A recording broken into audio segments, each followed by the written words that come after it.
और बच्चों क्या हाल चाल। सो आज हम ले आए हैं अपने सिस्टम ऑफ पार्टिकल्स का चौथा वीडियो। राइट, हमने पिछले 3 वीडियो में काफी सारी चीजें सीखी, सारी जो है वो सेंटर ऑफ मास से रिलेटेड है। अभी भी हम थोड़ा सा सेंटर ऑफ मास लेके चलेंगे, बट आज का टॉपिक जो होगा वो आई थिंक आपके लिए भी और मेरे लिए तो जब मैं पढ़ रहा था और जब मैं पढ़ता हूँ तो सबसे इंटरेस्टिंग टॉपिक है। ठीक है, और वो बात करता है मोमेंटम ऑफ बॉडीज की, कि बॉडी की मोमेंटम्स कैसे चेंज होती है, क्यों चेंज होती हैं, और उसको हम कब ये मान सकते हैं कि बॉडी का मोमेंटम कब चेंज नहीं होगा। राइट, तो ये सारी चीजें जो हैं ये कैसे हम सीखते हैं, कैसे हम अप्लाई करते हैं, ये आज के टॉपिक में कवर करेंगे। एक बार ओवरव्यू देख लेते हैं आज के टॉपिक में क्या क्या है हमारे पास में, तो हम वो देख के डिसाइड करेंगे कि हमें क्या क्या फिनिश करना है आज में। तो सबसे पहला और सबसे इंपॉर्टेंट टॉपिक जो बहुत बार आपको क्वेश्चन में पूछा जाएगा is basically conservation of momentum.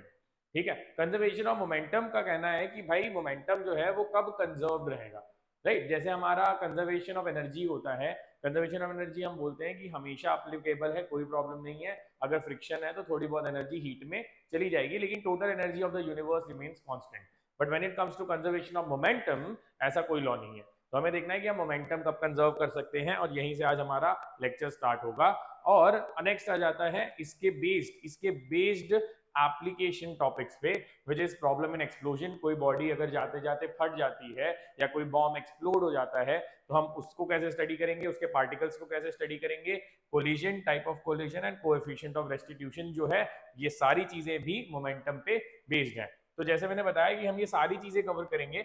Now जैसे हम हर बार करते हैं कि अगर ये सारे टॉपिक जैसे मैंने बताया ये काफी इंपॉर्टेंट भी हैं क्वेश्चंस के तौर पे भी और समझने के लिए भी, तो हम जल्दबाजी में इन्हें नहीं करेंगे। अगर हमारा एक वीडियो में सारे टॉपिक कवर हो जाएंगे तो हम वहां तक कवर करेंगे, अगर नहीं कवर होंगे तो भी कोई टेंशन नहीं है। अगर जहां तक कवर होगा वहां तक हम एक वीडियो में ले चलेंगे, और बाकी जो सेकंड पार्ट है इसका एक सेकंड पार्ट करके हम वहां पे बाकी जो हमारे टॉपिक है उसको कवर करेंगे। तो देखते हैं, हम सारे कोशिश करेंगे कि एक ही वीडियो में हो जाए, लेकिन अगर हमारे सारे क्वेश्चन और सारी अंडरस्टैंडिंग नहीं होती है तो हम क्या करेंगे, हम करेंगे कि भाई पहला पार्ट वीडियो में हम सीखेंगे कंजर्वेशन ऑफ मोमेंटम, एक्सप्लोजन के क्वेश्चंस। राइट, और सेकंड पार्ट बना देंगे एक special video for collisions and types of collision. ठीक है, चलें, चलो। अब ये वाला जो सिस्टम है, ये मैंने आपको पिछले वीडियो में भी दिखाया था। मैंने बताया था कि इसकी स्टडी हम करेंगे जब हम कोलिजन पे जाएंगे। राइट, सो अगर आप इसे देखें तो ये तो आप देख ही रहे हैं, और ये जो इंस्ट्रूमेंट है ये मेरे पास भी है। ठीक है, तो मेरे पास भी ये इंस्ट्रूमेंट है।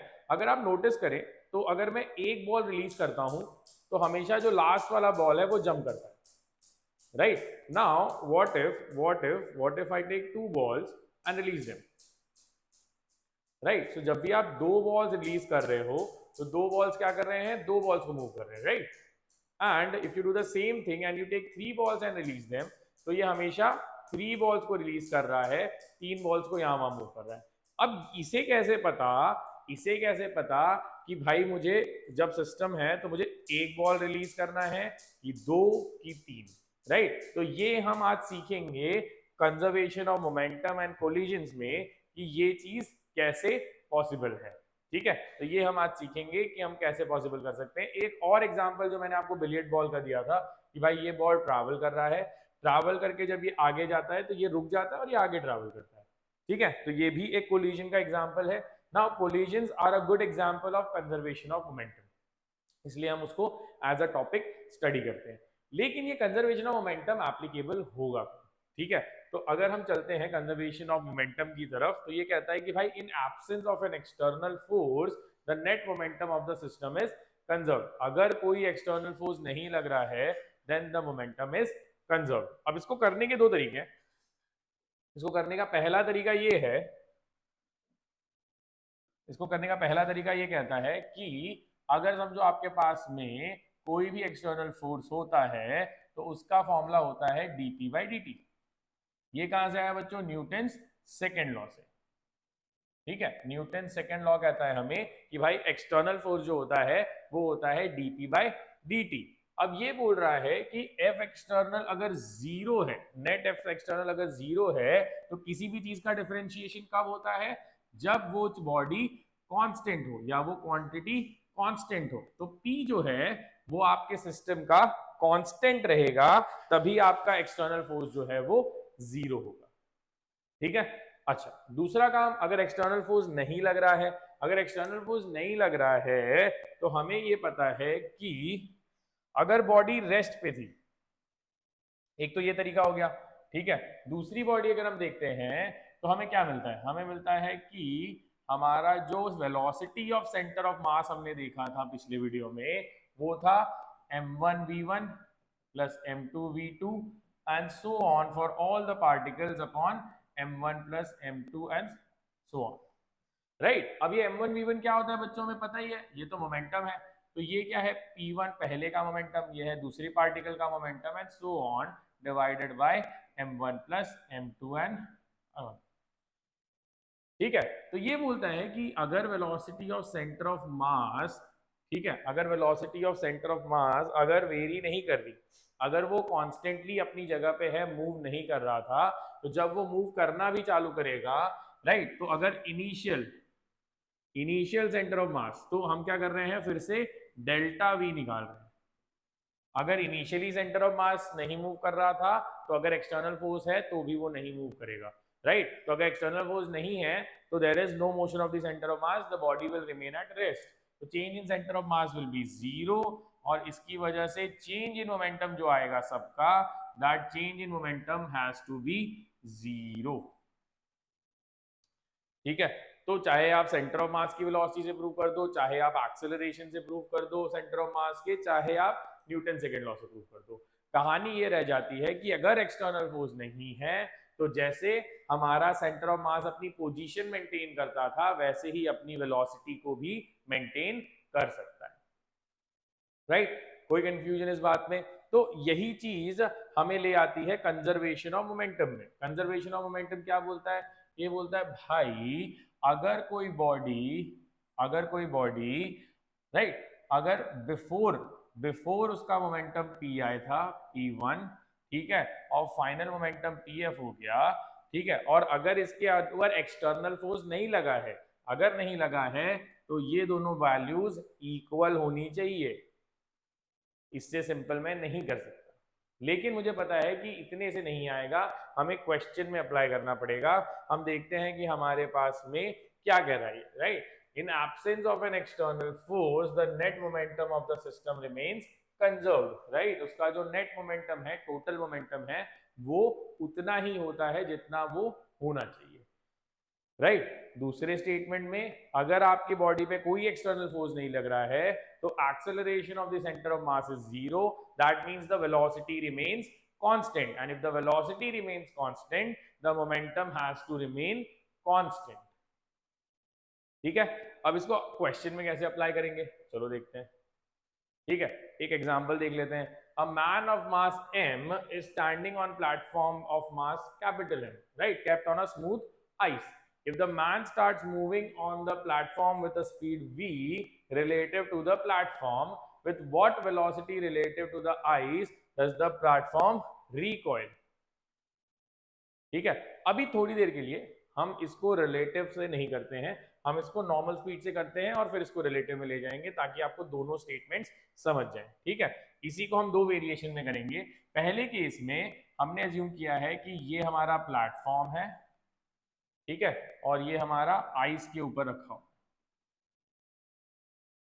है ना, और आदमी जो है वो आगे जा रहा है ग्राउंड के रेस्पेक्ट में। सारी चीजें जो है मैं ग्राउंड के रेस्पेक्ट में देख रहा हूं, तो ये बोल रहा है भाई ग्राउंड के रेस्पेक्ट में ये u वेलोसिटी से आगे जा रहा है, ठीक है। अगर ये u वेलोसिटी से आगे जा रहा है तो बताओ ये ग्राउंड के रेस्पेक्ट में किस वेलोसिटी से पीछे जाएगा, और ये जाएगा पीछे। हमने पिछले वाले वीडियो में देखा था कि भाई जब कोई आगे चल के जाता है तो सेंटर ऑफ मास को अपना जगह मेंटेन करना है, जगह मेंटेन करने की वजह से ये पीछे जाएगा, और इन दोनों के बीच का जो फ्रिक्शनल फोर्स होगा that will be an internal force. हमने डेफिनेशन में हमेशा एक्सटर्नल फोर्स की बात की है, तो यहाँ वाला फोर्स जो है वो एक दूसरे को कैंसिल आउट कर देंगे, ठीक है। तो चलो अज्यूम कर लेते हैं ये पीछे जा रहा है वेलोसिटी v से, ठीक है। अब ये क्या बोलता है भाई, इनिशियली जब ये मूव नहीं कर रहा था तो velocity of the centre of मास था जीरो, है ना। जब इनिशियली मूव नहीं कर रहा था तो velocity of centre mass zero था, दोनों नहीं मूव कर रहे थे। अब ये मूव कर रहा है ये डायरेक्शन में, इसका मास कैपिटल M है और इसका मास स्मॉल m है, तो ये बोलता है भाई ये कहाँ मूव कर रहा है, ये मूव कर रहा है mu से, है ना। सिंपली बात है कि भाई ये mu से मूव कर रहा है, ये कहाँ मूव कर रहा है, पीछे की तरफ, तो ये माइनस mv हो गया, right, upon m plus m, तो ये हो गया velocity of centre of mass in the first case, और ये हो गया equal to velocity of centre of mass in the second case, right. तो यहां से क्या आ जाता है, हमें यहां से ये आ जाता है कि हमारा जो v है that is mu upon capital. लेकिन इफ यू नोटिस यहां पे हम जो दोनों वेलोसिटीज ले रहे हैं that is with respect to the ground, ground के रिस्पेक्ट में अगर ये u वेलोसिटी से आगे जा रहा है तो ये इतनी वेलोसिटी से पीछे जाना चाहिए। Sorry, okay. बट अगर रिलेटिव हो जाए, रिलेटिव का मतलब ये है कि लेट्स अज्यूम दैट, ये तो आपको समझ गया, ठीक है, ये बोल रहा है कि ये जो वेलोसिटी आ रही है दिस वेलोसिटी, ठीक है, अब जो है it is with respect to this block, ठीक है, with respect to the block है। तो अगर with respect to the block है तो क्या चेंज हो गया, फिर ये आदमी भाग गया, है ना। लेकिन हमने क्या लगाना है, हमें हमेशा लगाना है ग्राउंड के रेस्पेक्ट में, तो ये बोलता है कोई प्रॉब्लम नहीं है। हमने सीखा था कि velocity of man with respect to block अगर निकालना है तो होता है velocity of man minus velocity of block, है ना। अब ये कहाँ जा रहा है, ये डायरेक्शन में यू डायरेक्शन से जा रहा है, तो ये हो गया u, वेलोसिटी ऑफ मैन हमें निकालना है, ब्लॉक की वेलोसिटी ग्राउंड के रेस्पेक्ट में v है पीछे की तरफ, ठीक है। तो यहां से वेलोसिटी ऑफ मैन कितना आ जाएगा बच्चों, u माइनस v। ये बहुत इंपॉर्टेंट है, सबसे ज्यादा नेगेटिव नंबर इसी के चक्कर में एटेंडेंस में आते हैं। आप ये नहीं पढ़ते हो कि वेलोसिटी जो है वो ग्राउंड के रेस्पेक्ट में दी हुई है या बोर्ड, जो बोर्ड पे आप खड़े हो उसके रेस्पेक्ट में। भाई ग्राउंड के रेस्पेक्ट में दी है तो डायरेक्ट लगा दो, लेकिन अगर बोर्ड के रेस्पेक्ट में दी है तो ग्राउंड के रेस्पेक्ट में दोनों की वेलोसिटी पता करना बहुत जरूरी है, ठीक है। तो ये बोल रहा है भाई यहाँ पे मुझे पता चल गया, अब ये बोल रहा है कि ये ऐसे मूव कर रहा है, ये ऐसे मूव कर रहा है, इसकी वेलोसिटी मैंने निकाल दी मैन की, तो अब ये बोलता है भाई सेंटर ऑफ मास इनिशियली तो मूव नहीं कर रहा था तो जीरो पे हो गया, मैन की वेलोसिटी कितनी है, small m into u minus v हो गया, और ये जो जा रहा है ये जा रहा है लेफ्ट साइड में, तो ये आ जाएगा minus capital M into v upon m plus m। कुछ भी नहीं समझा हो तो एक सेकंड इसको रोक के वीडियो को ध्यान से इसको पढ़ लो कि क्या है, बिकॉज मैंने बहुत, मेरे खुद के नंबर इसमें कट चुके हैं क्योंकि मैंने ये नहीं पढ़ा कि रिलेटिव टू द ब्लॉक दिया हुआ है वेलोसिटी की रिलेटिव टू द ग्राउंड है, राइट। अगर कुछ नहीं मेंशन है तो ग्राउंड से ले सकते हो, लेकिन उसने ऑलरेडी बोला with respect to the block of ice. With respect to the block of ice का मतलब ये होता है कि वो आइस के रेस्पेक्ट में मूव कर रहा है, राइट। तो विथ रिस्पेक्ट टू आइस के रेस्पेक्ट में तो ये ऐसे ही मूव करेगा, ठीक है। कोई कंफ्यूजन यहां तक, आई होप यहां तक समझ गया होगा। अब इसको सिंप्लीफाई कर लेते हैं, सिंप्लीफाई करके v निकालना है, तो ये आ जाएगा mu minus m v minus capital M v is equal to 0, तो उधर जगह आएंगे mu is equal to v capital m plus small m, और हमारा v आ जाएगा mu upon capital m plus, right. पहले वाले केस में डिनोमिनेटर में सिर्फ कैपिटल एम आया था, क्यों कैपिटल एम आया था, क्योंकि भाई इसकी वेलोसिटी जो है वो ग्राउंड के रेस्पेक्ट में थी, लेकिन अब जो यू है क्योंकि इसके रेस्पेक्ट में है तो कैपिटल एम और खुद का एम दोनों इंक्लूड हो गए, ठीक है। तो इसकी वेलोसिटी आ गई। सवाल में भी यही पूछा था, relative v relative to the platform, if the man starts moving with a speed v relative to the platform, with what velocity relative to the ice does the platform recoil, right? So ice मतलब ground के respect में इसका v velocity है, ये हमने निकाल दिया, और recoil कितने से हो रहा है, वो recoil मतलब वो पीछे जा रहा है, तो recoil हो रहा है बच्चों वो इतनी velocity। यहां तक कोई कंफ्यूजन? सिंपल सा क्वेश्चन है, क्वेश्चन डिफिकल्ट नहीं है, क्वेश्चन का आइडिया बस इतना है कि जब ये मूव कर रहा है तो मूव करते समय जब हम मोशन देख रहे हैं इसका, तो क्या हो रहा है, ये हो रहा है कि भाई इनिशियली दोनों नहीं मूव कर रहे थे, सेंटर ऑफ मास जो है वो जीरो वेलोसिटी पे था। अब जब फोर्स लगेगा, मूव हो जाएगा, तो जो फोर्स लग रहा है वो इन दोनों के पैरों के बीच में लग रहा है, तो वो एक दूसरे को कैंसिल कर देंगे। देखो इसमें हमने ऐसा तो नहीं किया ना कि इस लड़के को अलग से लिया और इस ब्लॉक को अलग से, इन दोनों को जब साथ में लोगे तो सिस्टम है, सिस्टम का जो फोर्स है वो इंटरनल है और बाकी कोई फोर्स है नहीं। सर है तो ग्रेविटी लग रही है, लेकिन ग्रेविटी कौन से डायरेक्शन में लग रही है बच्चों? डाउनवर्ड, वाई एक्सिस पे। आपने कहा कंजर्वेशन किया है? एक्स एक्सिस पे। तो एक्स एक्सिस पे कोई फोर्स नहीं है तो आप एक्स एक्सिस का इक्विलिब्रियम अज्यूम कर सकते हो, और इक्विलिब्रियम में आपका मोमेंटम जो है वो चेंज नहीं होता। मोमेंटम चेंज नहीं होता तो initial velocity of the centre of mass will be equal to final velocity of the centre of mass. तो हमें इनिशियल फाइनल इक्वल करना है। जो सबसे इंपॉर्टेंट पॉइंट था वो मैं यहाँ पे आपको करा चुका। ठीक है, आई होप आपको ये समझ गया होगा, बहुत ज़्यादा डिफिकल्ट नहीं है। लेकिन जैसे मैंने बोला जहां जहां पे सिली मिस्टेक हो सकती है वो मैंने आपको बता दी। पहली, रिलेटिव वेलोसिटी निकालना, नहीं निकाला तो आपको गलत आंसर आएगा। दूसरी, आपने ये ले लिया कि भाई ये डायरेक्शन का फोर्स जो है वो इसमें इंटरफियर करेगा, नहीं करेगा, आप कंजर्वेशन कर सकते हो। Right, so because of this there would be a motion and that motion will be conserved in the x direction, और x direction में कंजर्वेशन से हमें आ जाती है इसकी वेलोसिटी। आई होप आपको ये चीज क्लियर हो गई होगी।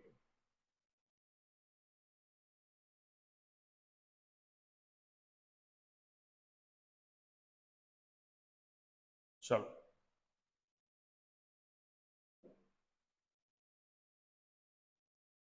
a railroad car of mass m is at rest on a frictionless rail when a mass of m starts moving on the car towards the engine.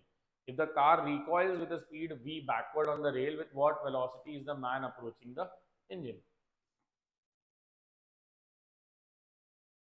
तो तो सिस्टम में क्या होता है भाई, एक रेल रोड कार है।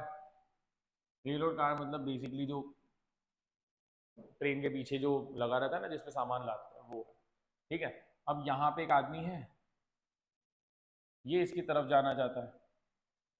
ठीक है, ये बोलता है भाई जब ये आगे चलना चालू करता है तो रेल रोड कार जो है वो रिकॉइल कर रही है वी वेलोसिटी से।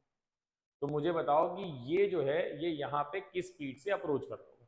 तो अभी के लिए एक सिंपल काम करते हैं ना, इसका मास हमको एम पता है, इसका मास मुझे कैपिटल एम पता है, राइट। तो मुझे स्मॉल एम और कैपिटल एम पता है, तो स्मॉल एम पता है तो मैं क्या कर सकता हूँ, मैं ये कर सकता हूँ कि स्मॉल एम कैपिटल एम पता होने के साथ में इसकी वेलोसिटी अभी ग्राउंड के रिस्पेक्ट में यू ले लेता हूँ। अब मैं बताऊंगा ग्राउंड के रिस्पेक्ट में क्यों बोला, वो आफ्टर सॉल्विंग दिस। ठीक है, तो बेसिकली ये जा रहा है इस तरफ, रेल रोड कार जा रही है उस तरफ। तो हम अगर बोलेंगे भाई इनिशियली तो मूव नहीं कर रहा था, तो velocity of centre of mass in the first case will be 0 and velocity of center of mass in the second case will be mu minus capital mv। देखो मास ही दिया है ना, रेल रोड कार का m दिया है और उस लड़के का स्मॉल आदमी का m दिया हुआ है, स्मॉल है, राइट। तो ये तो हमें क्लियर हो गया कि भाई ये आना चाहिए। अब ये दोनों इक्वल कर देंगे क्योंकि हमारे जो फोर्सेस हैं वो इंटरनल है फिर से, राइट। अब मैं बार बार वही चीज नहीं बताऊंगा, सेम चीज भाई, दोनों के पैर हैं, दोनों के पैर जो है वो एक दूसरे के बीच इंटरनल फोर्स है, राइट। ये दोनों इक्वल करोगे तो यहां से u आ जाएगा आपको capital M v divided by small M.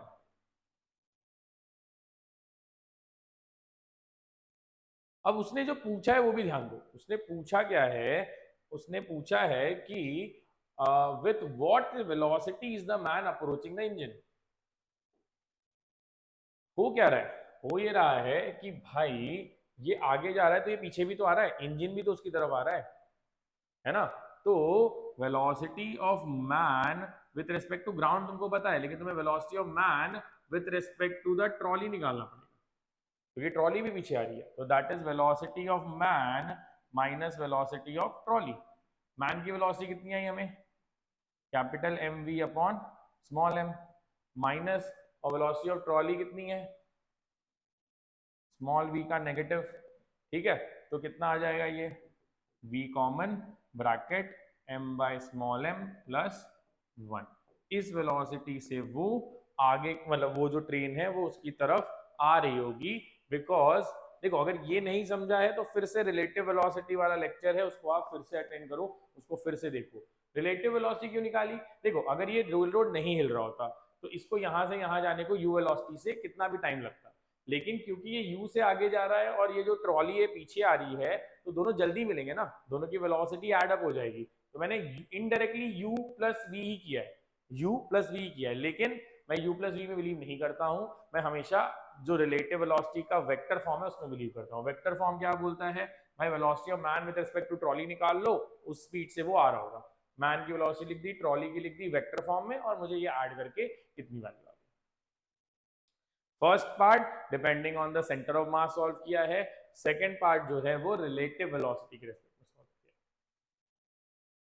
ठीक है, यहां तक कोई कंफ्यूजन नहीं होगा आई होप। तो हमने क्या देखा कि यार जब तक इंटरनल फोर्सेस हैं, इंटरनल फोर्सेस जो हैं वो हमारा काम इजी कर रहे हैं। इंटरनल फोर्स क्या काम इजी कर रहे हैं? वो बोल रहे हैं भाई मोशन तो होगा, मोशन अगर होगा तो मोशन ऐसा होना चाहिए, मोशन ऐसा होना चाहिए कि सेंटर ऑफ मास जो है, सेंटर ऑफ मास जो है उसकी वेलोसिटी पहले जीरो थी तो बाद में भी जीरो ही होनी चाहिए।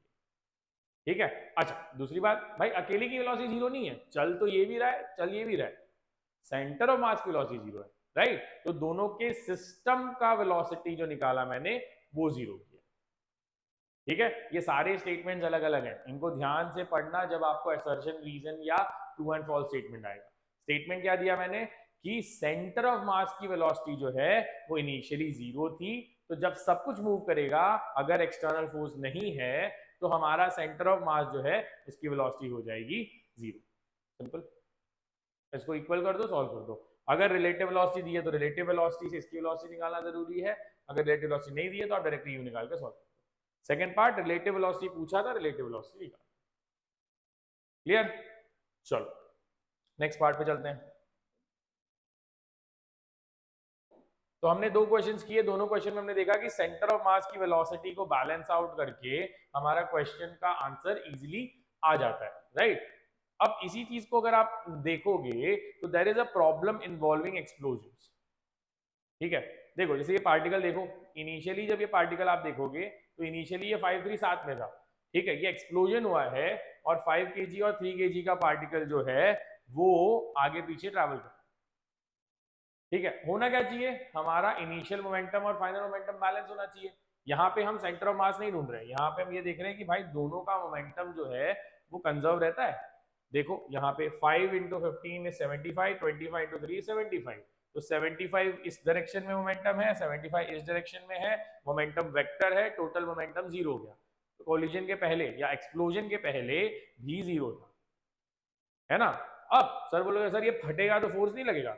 लगेगा, क्यों नहीं लगेगा? लेकिन फटने के बाद में जो फोर्स लगेगा, ठीक है, वो तो इन दोनों के बीच में है ना, क्योंकि इन दोनों को आप क्या ले रहे हो? एक सिस्टम ले रहे हो। ठीक है, तो जब भी आप एक सिस्टम लोगे इसको, तो एक सिस्टम की वजह से क्या होगा? एक सिस्टम होने की वजह से इसका जो फोर्सेस आएंगे वो इंटरनल आ जाएंगे, राइट? और इंटरनल फोर्सेस का मतलब क्या है? पहली चीज, सेंटर ऑफ मास की वेलोसिटी पहले जितनी थी बाद में ही उतनी होनी चाहिए, है ना? और दूसरा कि इसका मोमेंटम कंजर्व होना चाहिए। ठीक है, तो यही वाले क्वेश्चन को देखते हैं। लेट्स अज्यूम इसकी वेलोसिटी मुझे नहीं पता है, ठीक है, इसकी वेलोसिटी मुझे नहीं पता है और इसकी वेलोसिटी निकालनी है। तो हमारे पास पहला केस था, पहला केस था कि एक बड़ा ब्लॉक था विच वाज 8 kg का ब्लॉक विथ जीरो वेलोसिटी। ठीक है, एक्सप्लोजन हुआ, एक्सप्लोजन होके क्या हुआ?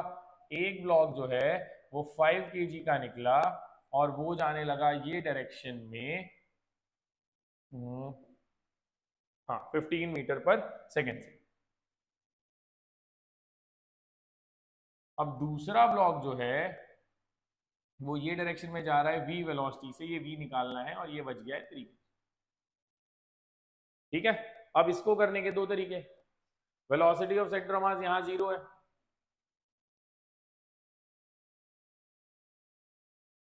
फर्स्ट केस में। यहाँ वेलोसिटी ऑफ सेंटर ऑफ मास कितना है? वेलोसिटी ऑफ सेंटर मास आ जाएगा आपको 15 मीटर पर सेकेंड है, तो 5 इंटू 15 तो ये हो जाएगा -75 प्लस 3v डिवाइड बाय 8। ये और ये इक्वल होने चाहिए, अगर ये और ये इक्वल होने चाहिए तो 0 is equal to -75 plus 3v/8, यहाँ से v आ जाएगा आपको 25 मीटर पर सेकेंड। ये तो VCM वाला भी किया था हमने, लेकिन इसे एक और फास्टर तरीका है, ये करने की जरूरत नहीं पड़ेगी। ये देखो, अगर ऐसे कर दो इसको, ठीक है, अगर ऐसे कर दो कि यार इधर का मोमेंटम और इधर का मोमेंटम सेम होना चाहिए, तो इधर का मोमेंटम है 8 इंटू 0 मास इंटू वेलोसिटी, इधर का मोमेंटम है 5 into -15 plus 3 into v, momentum conserve रहना चाहिए। तो यहां से आ जाता है 75/3 इज v, और v आ जाता है 25 metre per second. Same answer आ गया, राइट। सेंटर ऑफ मास जैसे मैंने बोला कि आपकी चॉइस है कि आपको यूज करना है कि नहीं। Initial momentum, final momentum should remain conserved, बस इतना ध्यान, ठीक है। तो अगर कंजर्वेशन ऑफ मोमेंटम से करोगे तो ऐसे आ जाएगा, सेंटर ऑफ मास को कंजर्व करोगे तो VCUM से आ जाएगा। आंसर सेम आना चाहिए, डायरेक्शन, वेलोसिटी, वेलोसिटी की वैल्यू सॉरी, दोनों सेम आनी चाहिए, ठीक है। तो एक्सप्लोजन में हमें एक चीज तो समझी। अब ये सोचो, हमने कल एक एग्जांपल देखा था जिसमें एक बंदे का बैट जो है वो ऐसे, उसका सेंटर ऑफ मास जो है वो ऐसे ट्रैवल कर रहा था, लेकिन बैट जो है वो अलग अलग एंगल पे ट्रैवल कर रहा था, राइट। और मैंने बताया था कि मैं जब ये सिखा दूंगा तो मैं एक्सप्लेन कर दूंगा कि सेंटर ऑफ मास जो है वो अपनी ट्रैजेक्टरी कैसे फॉलो, ठीक है। अब रेडी हो जाओ, देखो इसके सेंटर ऑफ मास पे एक्स डायरेक्शन में कोई फोर्स नहीं है, पूरे बैट को भूल जाओ, ठीक है। सिर्फ सेंटर ऑफ मास को देखो, एक्स डायरेक्शन में कोई फोर्स नहीं है, वाई डायरेक्शन में ग्रेविटी है। एक्स डायरेक्शन में कोई फोर्स नहीं, वाई डायरेक्शन में ग्रेविटी, कौन सा मोशन होना चाहिए, प्रोजेक्टाइल मोशन। प्रोजेक्टाइल मोशन होता है तो इसका सेंटर ऑफ मास जो है वो पैराबोला फॉलो करेगा, पूरी बॉडी से उसको कोई फर्क नहीं पड़ता, क्योंकि भाई पूरी बॉडी पे जो हो रहा होगा वही सेंटर ऑफ मास पे भी हो रहा होगा। तो वो बोलता है भाई पूरी बॉडी दिख रही है यहाँ वहां, लेकिन सेंटर ऑफ मास जो है उसमें दो फोर्सेस एक्ट कर रहे हैं, एक फोर्स एक्ट कर रहा है which is your gravity downwards and there is no other force, right? If there is no other force then this is the condition for creating a parabolic path। तो ये अपना पैराबोलिक पाथ को continue करेगा और इसे कोई फर्क नहीं पड़ता कि उस बैट का शेप बड़ा था, छोटा था, लंबा था, मोटा था, ठीक है। तो मैंने ये चीज लास्ट वीडियो में आपको बताई थी कि जब ये पूरा कर लूंगा तो ये बताऊंगा कि जो अपनी ट्रैजेक्टरी है वो अभी भी फॉलो करेगा, अपने पाथ को फॉलो करेगा। इसी पे बेस्ड एक क्वेश्चन पूछा हुआ है प्रीवियस ईयर्स में। एक बॉल है या बेसिकली एक बॉम्ब है जो पैराबोलिक पाथ ट्रैवल कर रहा है, ठीक है। यहां जाके ये एक्सप्लोड हो जाता है, फट जाता है, ठीक है। एक्सप्लोड होने के बाद में इसके पार्टिकल्स जो हैं, तीन डिफरेंट पार्टिकल्स जो हैं वो तीन अलग अलग डायरेक्शन में ट्रैवल करते हैं। फिर से बता रहा हूं, एक बॉल हमने यहां से फेंका है प्रोजेक्टाइल जैसे, वो एक पॉइंट पे जाके एक्सप्लोड हो जाता है और उसके तीन पार्टिकल्स अलग अलग डायरेक्शन में बिखर जाते हैं। सवाल ये आता है कि इसका सेंटर ऑफ मास जो है उसकी ट्रैजेक्टरी क्या होगी, स्ट्रेट लाइन में जाएगा, पैराबोला में जाएगा, हाइपरबोला में जाएगा, एलिप्स करेगा, या हम प्रेडिक्ट ही नहीं कर सकते कि इसका सेंटर ऑफ मास जो है वो कैसे ट्रैवल करेगा, ठीक है। हम प्रेडिक्ट नहीं कर सकते, ऐसा नहीं है। क्यों? देखो, जब इसका सेंटर ऑफ मास ट्रैवल कर रहा है तो आप सोचो यहां पे क्या हुआ, यहां पे जब ये फटा तो जो फटने की एनर्जी थी या जो फोर्सेस थे वो सारे इस पूरे पार्टिकल, इन तीनों पार्टिकल्स के लिए, ठीक है, अगर हम साथ में लेते हैं तो इंटरनल फोर्स हो जाएगा, ठीक है। तो अगर हम ग्रेविटी को भूल जाए, बिकॉज ग्रेविटी तो पूरा समय एक्ट कर रही है, राइट, ग्रेविटी तो कभी चेंज नहीं होगी, बट अगर हम बाकी देखो, हम बोल रहे हैं कि यार यहां तक वो पैराबोला फॉलो कर रहा था, इसके बाद पैराबोला नहीं फॉलो करेगा क्योंकि फट गया, हमारे दिमाग में ये आ रहा है, ठीक है। हमें ये प्रूव करना है कि हमारा दिमाग हमसे गलत बोल रहा है। कैसे भाई, यहां तक वो अपनी ग्रेविटी में पैराबोला फॉलो कर रहा था, है ना, तो यहां के बाद भी ग्रेविटी अगर लगे तो पैराबोला फॉलो करना चाहिए। और ये सोचो कि ये तीनों पार्टिकल की जो इंटरनल फोर्सेस है उसकी वजह से ये फटा है, एक्सटर्नल फोर्स लगा कोई और एक्सटर्नल फोर्स नहीं लगा, तो अगर कोई और एक्सटर्नल फोर्स नहीं लगा तो इस पे अभी भी क्या लगेगी, इसके सेंटर ऑफ मास पे सिर्फ ग्रेविटी, और ये अपनी ग्रेविटी में अपने पाथ को पूरा करेगा। सब सर के ऊपर से चला गया सर। 2 मिनट सोचो, तब तक मैं पानी पी लूं।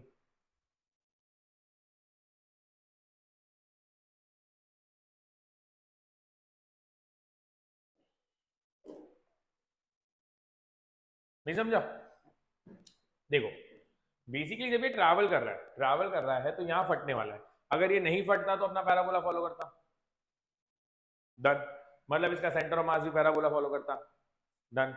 अगर ये फट गया तो इसका सेंटर ऑफ मास अभी तो यही है, इसके सेंटर ऑफ मास में कोई एक्सटर्नल फोर्स लग रहा है ग्रेविटी को छोड़ के? नहीं। जो फोर्सेज इस पे लग रही थी एक्सप्लोजन की वजह से वो इंटरनल थी, तो सेंटर ऑफ मास जो है उस पर अभी भी वही फोर्सेज लग रही है, तो वो अपना ट्रैवल करेगा पाथ। भाई पाथ चेंज करने के लिए एक्सटर्नल फोर्स चाहिए, डायरेक्शन चेंज करने के लिए बेसिकली, तो पाथ चेंज करने के लिए डायरेक्शन बदलना पड़ेगा, डायरेक्शन बदलने के लिए हमें चाहिए एक्सटर्नल फोर्स। जो पहले लग रही थी वही बाद में लग रही है, तो इसका सेंटर ऑफ मास जो है, इसका COM जो है वो यही पाथ फॉलो करेगा, भले ही ये कहीं भी भाग जाए। और ये पूछा हुआ क्वेश्चन है प्रीवियस ईयर्स में, ठीक है, कि इसके एक्सप्लोजन में, और ये कितने भी पीसेज हो जाए, इसके 1000 पीसेज भी हो जाए ना, तो भी इसका सेंटर ऑफ मास जो है वो अपना पाथ ही फॉलो करेगा, क्योंकि जो पहले फोर्सेस लग रहे थे वही बाद में लग रहे हैं सेंटर ऑफ मास पे। तो सेंटर ऑफ मास का जो एक्सेलरेशन और वेलोसिटी है वो चेंज नहीं हो सकती, जैसी है वैसी रहेंगी, अपनी ट्रैजेक्टरी को तो चेंज नहीं कर पाएंगे। क्लियर? तो एक्सप्लोजन का ये थियोरेटिकल क्वेश्चन है, लेकिन हमें और समझना है कि एक्सप्लोजन में और क्या हो सकता है। ठीक है, तो ये देखो,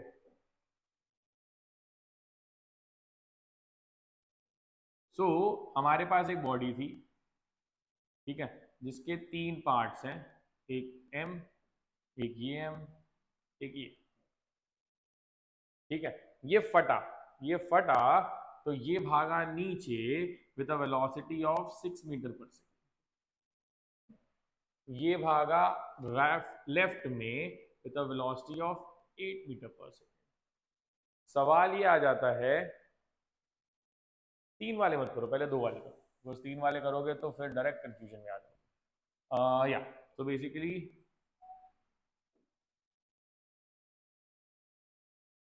ठीक है, तो हमारे पास यहाँ पे कैपिटल स्मॉल एम मास है, यहाँ पे एक स्मॉल एम मास है, जैसे अभी हमने ब्लॉक में किया था वैसे ही करेंगे। ठीक है, तो ये बोल रहा है कि भाई ये पहले जो जा रहा था, पहले ये ट्रैवल कर रहा था 100 मीटर पर सेकेंड से, फिर ये फटा तो इसका एक पार्ट और दूसरा पार्ट, ठीक है, एक पार्ट जो है वो लेफ्ट साइड में गया 50 मीटर पर सेकेंड से, 50 मतलब 25 मीटर पर सेकेंड।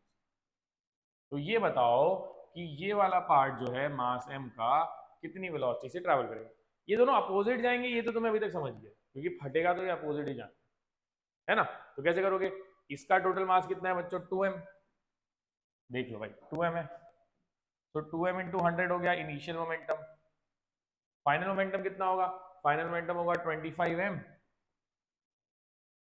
लेकिन नेगेटिव होगा क्योंकि इस तरफ जा रहा है, प्लस mv, सबका m तो कट जाएगा। ये कितना है बच्चों, 200, ये कितना है +25 इज इक्वल टू v, तो v को कितना जाना पड़ेगा 225 मीटर पर सेकेंड से, तो ये वाला 25 से गया तो ये वाला और तेजी से आगे भागेगा, क्योंकि मोमेंटम को तो कंजर्व रखना है भाई। तो मोमेंटम देखो यहाँ पे कम हो गया ना, पहले इतना ज्यादा मोमेंटम था, फिर इसका 25m हो गया, तो इसने कम कर दिया, तो इसको सडनली बढ़ना पड़ेगा ना, तो इसका मोमेंटम बढ़ जाएगा और इसका मोमेंटम कम हो गया, लेकिन टोटल मोमेंटम जो है वो कंजर्व है। ठीक है, मोमेंटम कंजर्व हो गया ना। अब इसको थोड़ा सा और करते हैं,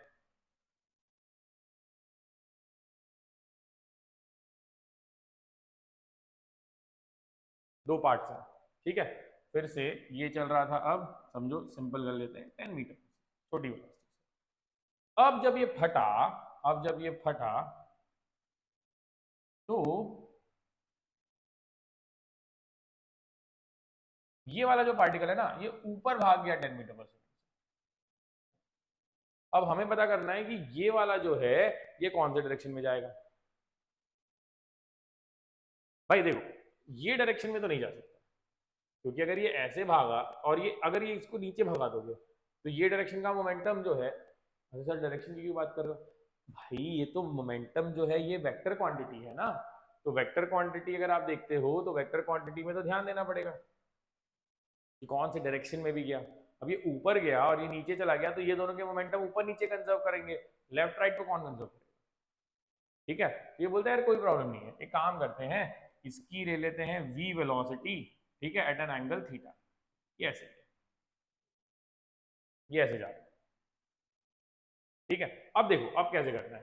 तो इसका मोमेंटम अगर आप इनिशियल मोमेंटम निकालते हो तो आ जाता है 20m आई कैप। ठीक है, इसका फाइनल मोमेंटम निकालते हो तो वो आ जाता है 10m जे कैप प्लस ये कितना है लेफ्ट साइड में, लेफ्ट साइड में कितना है v cos theta, so mv cos theta i cap इस डायरेक्शन में है तो इसको नेगेटिव ले लेते हैं। ठीक है, और ये नीचे की तरफ कितना है mv sin theta j cap. नहीं समझा? अरे यार वेक्टर है ना, वेक्टर लिख लो, वेक्टर तुम्हारा काम इजी कर देगा। डायरेक्शन डायरेक्शन ढूंढने की टेंशन नहीं रहेगी, वो अपने आप ढूंढ के दे देगा तुमको, है ना। तो हमने एंगल पे क्यों लिया ये तो समझ गए कि भाई ऊपर नीचे लेंगे तो भी प्रॉब्लम, लेफ्ट राइट लेंगे तो भी प्रॉब्लम, कोई ना कोई एक मोमेंटम कंजर्व करना रह जाएगा। तो हम बोलते हैं यार एंगल पे ले लो, थोड़ा इधर कंजर्व करेंगे थोड़ा इधर कंजर्व करेंगे। ठीक है, कंजर्व कैसे करेंगे भाई, इसका जो मोमेंटम है इनिशियली राइट साइड में है 2m20m आई कैप, इसका जो टोटल मोमेंटम है इसका 10m जे कैप है, और इस वाले का mv cos theta i cap और mv sin थीटा जे कैप। अब करना क्या है इन दोनों को इक्वल, तो इक्वल करते ही पहली चीज जो आपको मिलेगी वो आएगी आई कैप और आई कैप इक्वल, तो आपको आ जाएगा 20m is equal to 20m is equal to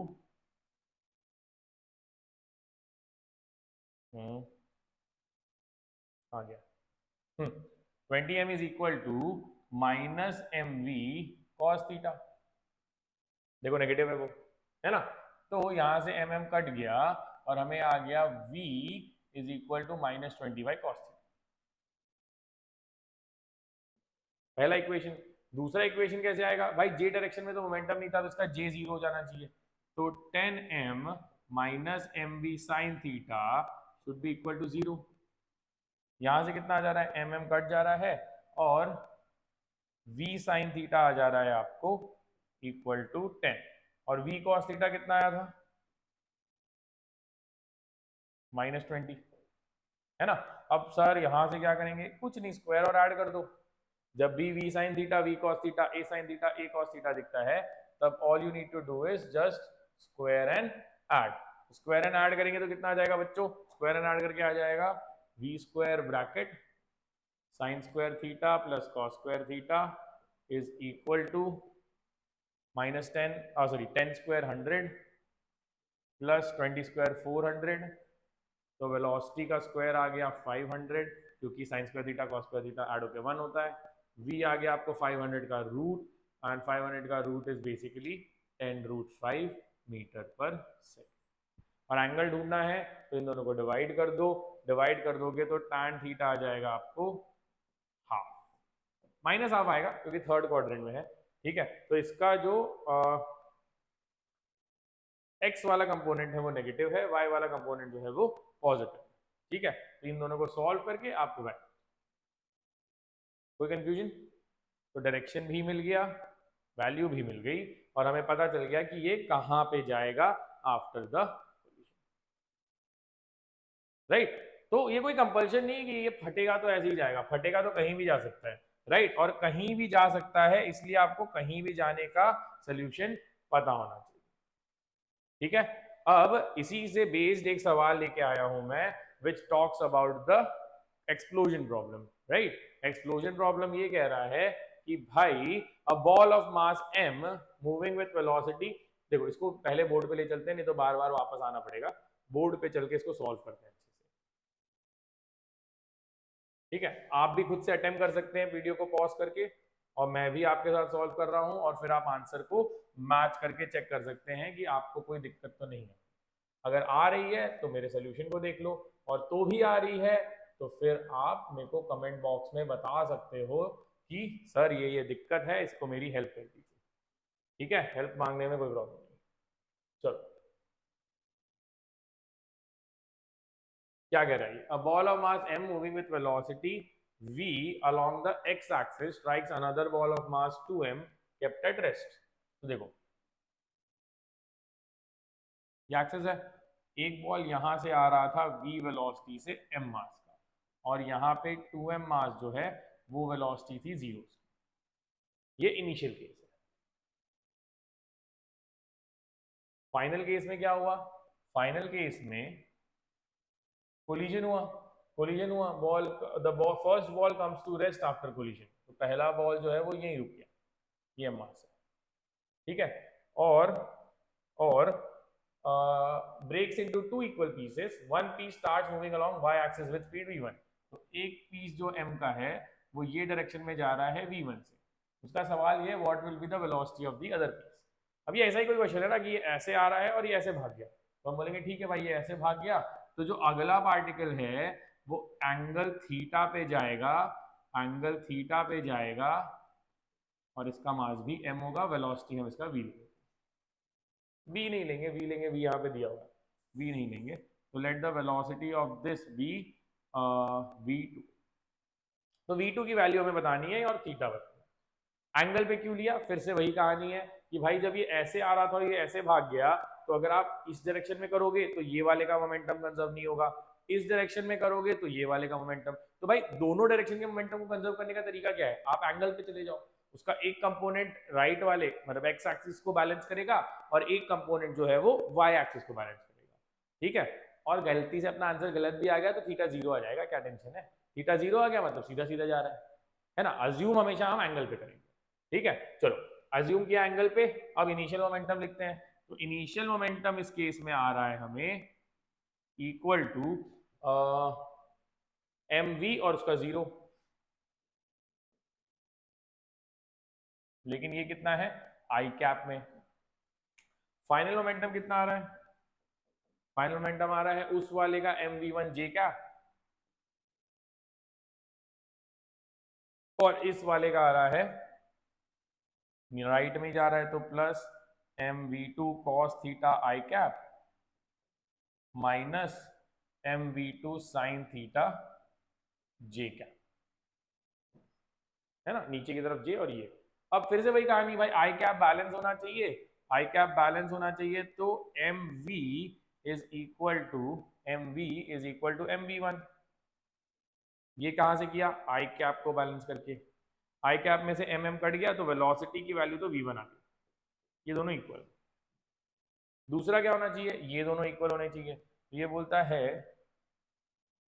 sorry यार क्या कर रहा हूँ मैं भी, सिली मिस्टेक्स करने लगा हूँ, cos थीटा भूल गया, है ना। तो mv should be equal to mv2 cos theta, है ना।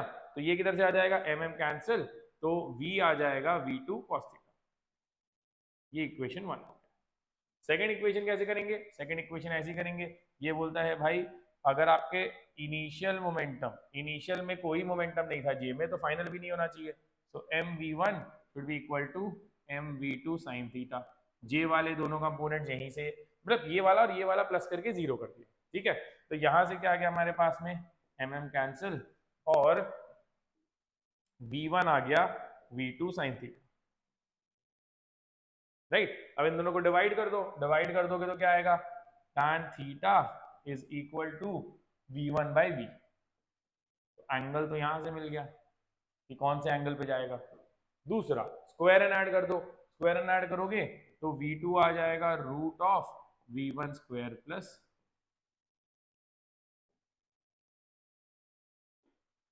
ठीक है। तो जब भी एक्सप्लोजन होगा, right, they will give you कि एक्सप्लोजन होने पे आपकी बॉडी जो है वो कौन सी रेस्ट पे आ गई, कौन सी कहां चली गई, और एक ऐसा पार्टिकल होगा जिसका वैल्यू आपको निकालना होगा। ठीक है, तो वो निकालने वाला पार्ट जो है आपको हमेशा याद रखना है कि आपको एंगल पे ले लेना चाहिए, अगर एंगल नहीं होगा तो 0 आ जाएगी। ठीक है, तो ये हो गया हमारा अंडरस्टैंडिंग ऑफ एक्सप्लोजन, राइट। एक क्वेश्चन जो मैं आपको दिए जा रहा हूं अभी, that is also based on explosion, और वो आप मेरे लिए सॉल्व करके मुझे कमेंट बॉक्स में बताएंगे कि उसका आंसर क्या है। ठीक है, सो बेसिकली फिर से हमारे पास एक बॉम्ब है। ठीक है, बॉम्ब जो है वो 3 पार्ट में डिवाइडेड है, ये स्मॉल एम, ये भी स्मॉल एम, ये भी स्मॉल एम। ठीक है, अभी ये रेस्ट पे है तो इसकी इनिशियल वेलोसिटी हो गई 0। फिर यही वाला जो ब्लॉक है,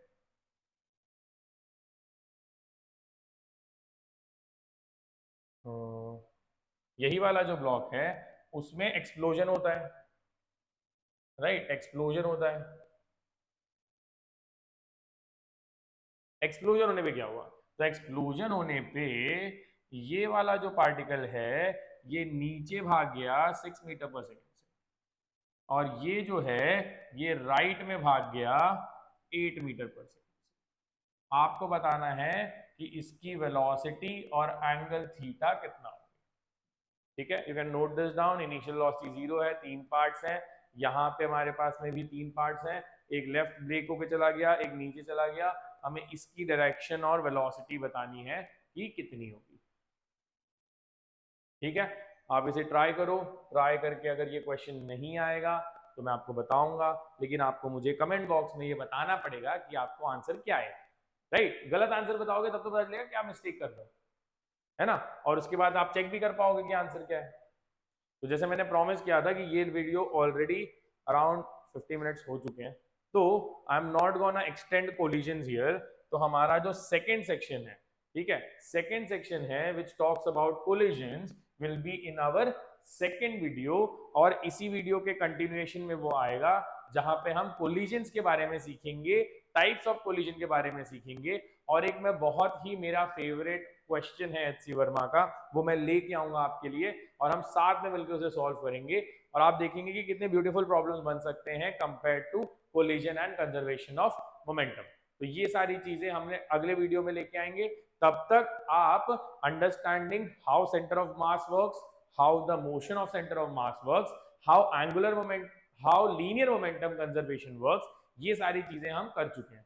यहां तक के सवाल आप लगा सकते हैं, मुझे अगर डाउट हो तो कमेंट बॉक्स में पूछ सकते हैं, अगर मेरी थियरी या किसी चीज में कोई डाउट हो तो भी आप क्वेश्चन में डाल सकते हैं।